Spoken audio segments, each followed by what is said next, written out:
Hi, today I thought it would be really fun to present a microcurrent class for the consumer.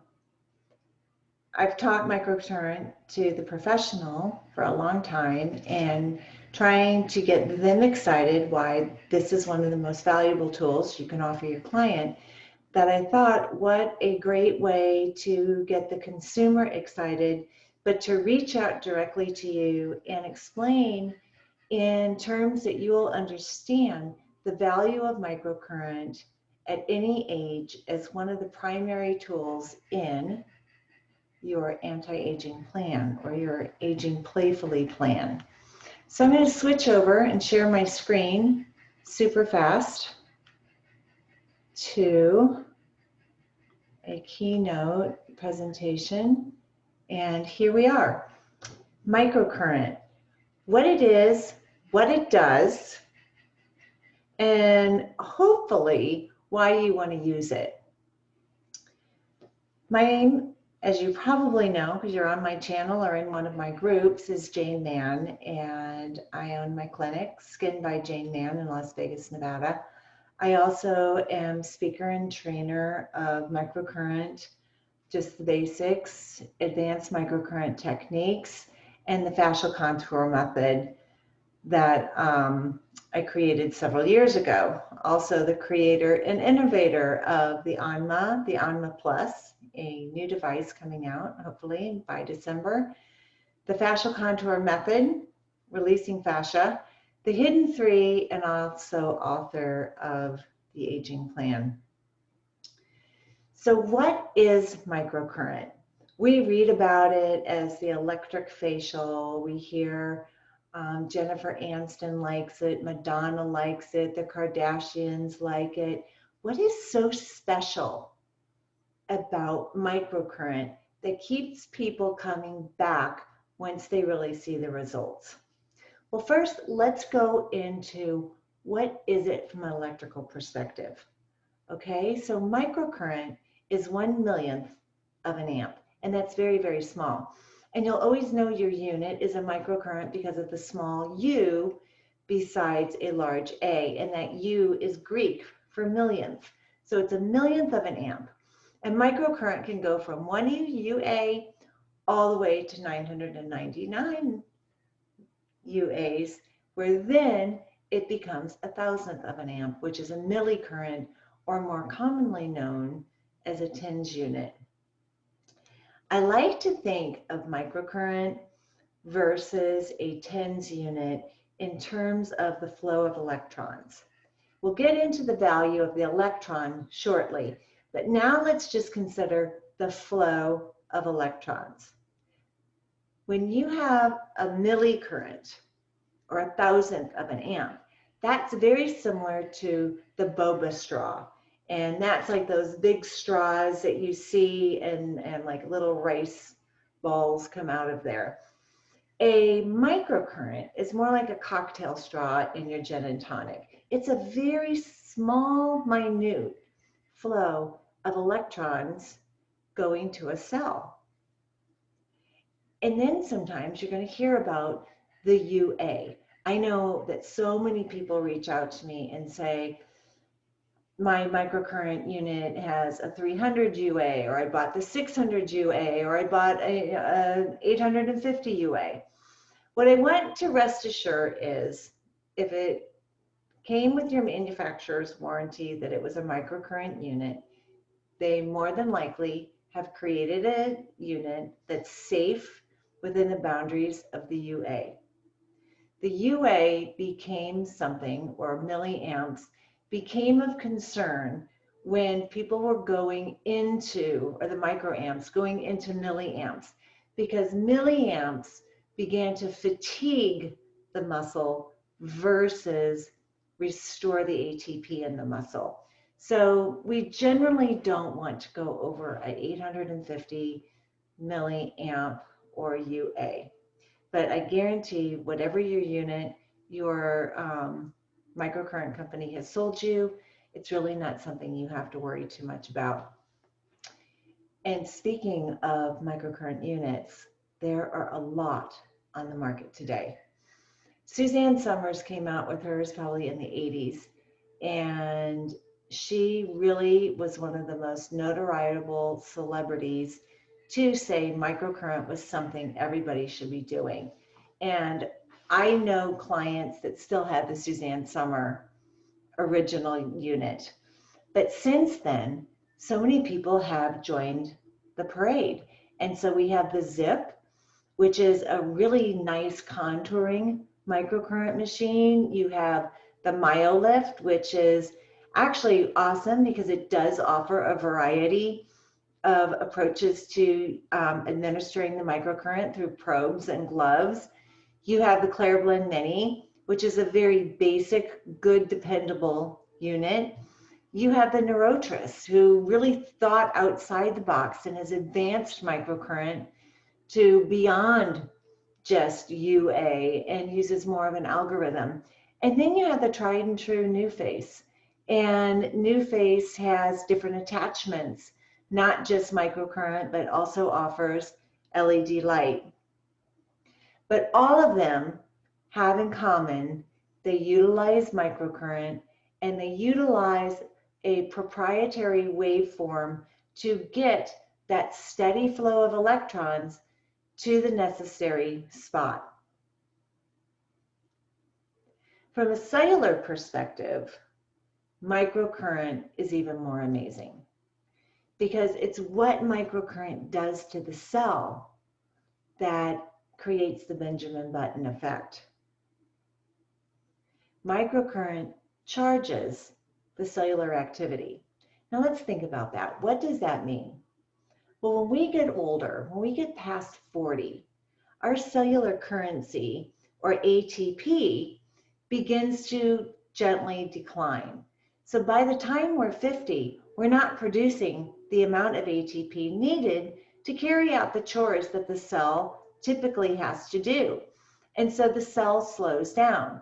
Our cellular turnover slows down. Our healing capacity turns down. Our skin starts to get dull and the microcirculation starts to really set in and be kind of apparent on our face. ATP is so important. It's basically everything that your cell needs to survive, and yet our body does not store it.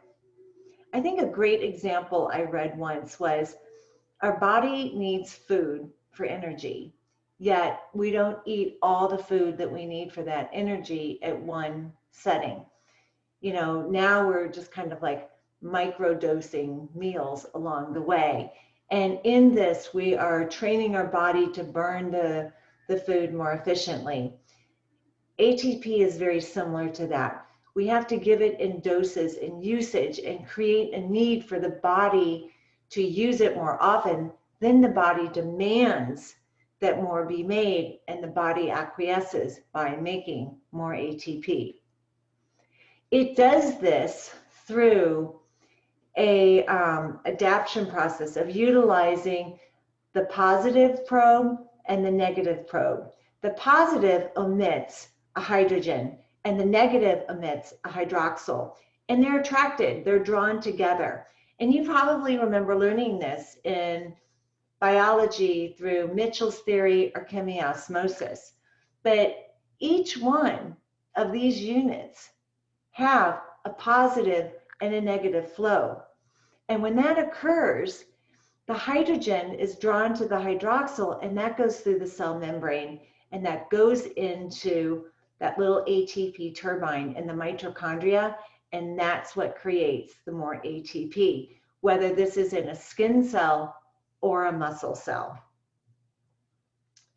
So with the increase of ATP, we can create now collagen elastin. And I know right now you're saying, well, Jane, raising your hand shyly in the corner, I really like to do other treatments like microneedling or the halo laser, or I kind of have my collagen production under control with wound healing therapies.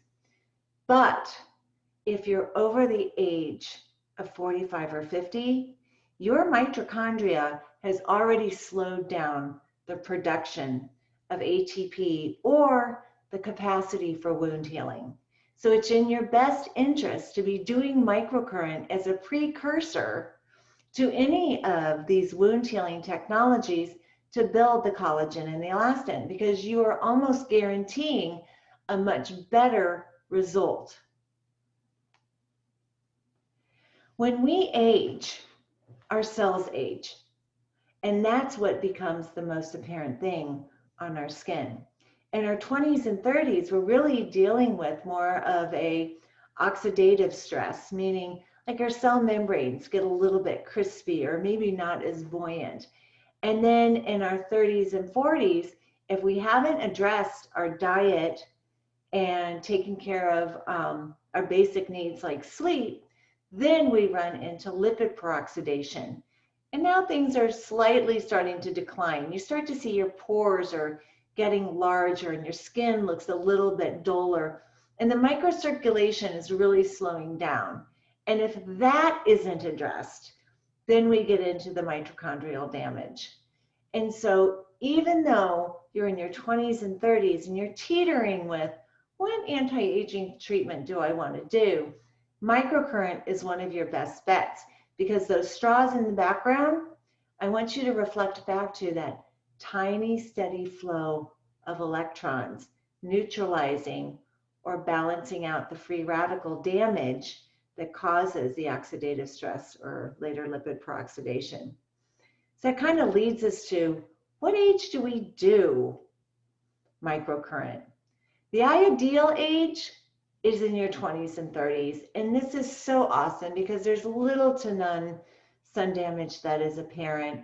Typically, you have still a good diet from living at home. Probably you're a non-smoker. Most 20-year-olds are not on a lot of dehydrating medications.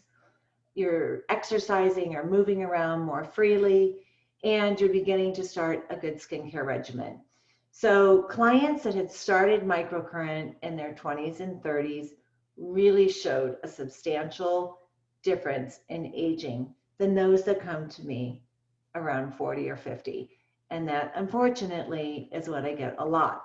I love to see the women coming in, but I want to tell you, it's a little bit different of a ball game starting later out in life. Sometimes we're going to have glycated skin to work with. Definitely dehydration. Transepidermal water loss, which is when the body's natural water kind of escapes the skin due to maybe a skin barrier issue. We've got hormonal issues, whether pre, post, or perimenopause. And now you've been made aware of your North Star. And when I call the North Star that one thing that you look at every single time you look in the mirror that you don't like, and then you go back in the mirror to see if it's still there, and then you go back in the mirror and see if it's still there, and you do that even through your whole journey with microcurrent, and then you'll come back to me and you'll say microcurrent isn't working. But the problem is you aren't considering 20-year-old skin to over 40-year-old skin, and I love these examples posted right here. This fillet is an excellent example of a juicy, lovely, hydrated young skin. And this one over here is a little bit of post-menopausal or premenopausal, sun damaged, wine drinking nights. These are the different skins and they present a different scenario. So of course we don't get the same results with microcurrent in a short amount of time, but we absolutely can get tremendous results. It just takes longer because in that older skin, we've got a slower cellular turnover. We might have surgery or scars or filler that we have to navigate through the impedance of, and you may be on medications. There may be more injuries, even pain running through the body creates a certain amount of inflammation that the microcurrent will negotiate and calm down before we see a lot of change sometimes on the direct skin. I love this little thing that I have created and taught many classes about, and they're the blocking factors to success of microcurrent. And one is dehydration of the skin.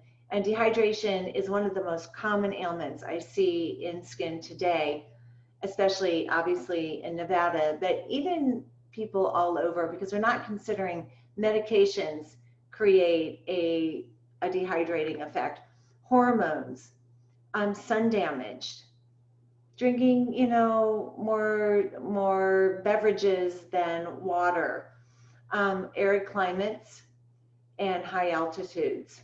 So those are always going to be a little bit of a blocking factor, just meaning it takes a little bit longer to work through the anti-aging benefit of microcurrent. Lifestyle. If you're a night nurse possibly, or you're in law enforcement, or you're something that's maybe a lot of adrenal fight and flight, this can be just something that we have to really take you to a parasympathetical state to really get the best effects. Smoking, obviously, right? Stress, recreational drugs, alcohol, anger. Anger is something I see a lot, and that's where the facial contouring comes in. Diet, low fluid intake, high sugar. That's wine drinkers too, girls, so maybe switch to tequila. I did hear tequila was a very clean drink. Processed foods, cravings, late night dinners, skipped meals. Lymphatic issues. And this can be caused by injury or lack of movement or surgery, dietary issues, medications, arthritis, autoimmune issues, which I'm seeing more and more and more, and also a sedentary lifestyle. The fifth blocking factor or consideration you need to ask yourself if you're not getting the results that you really wanted to see is, is there scar tissue anywhere? Perhaps a prior facelift, that there's some scarring, TMJ, any fascial restrictions, and even repressed emotions can be blocking factors. So I hope this helps you understand microcurrent. In a nutshell, microcurrent is a miniature electrical current that resonates with the body's own frequencies.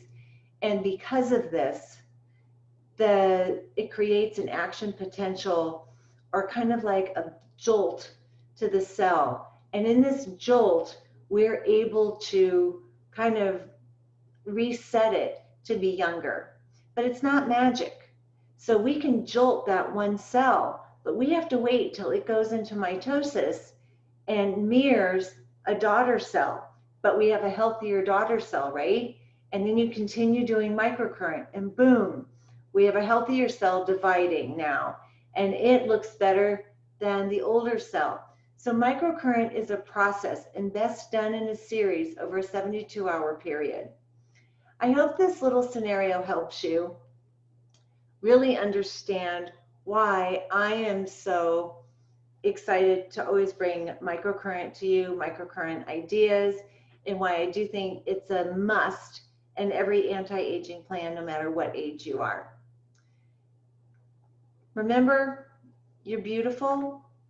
It is about you and taking time for you.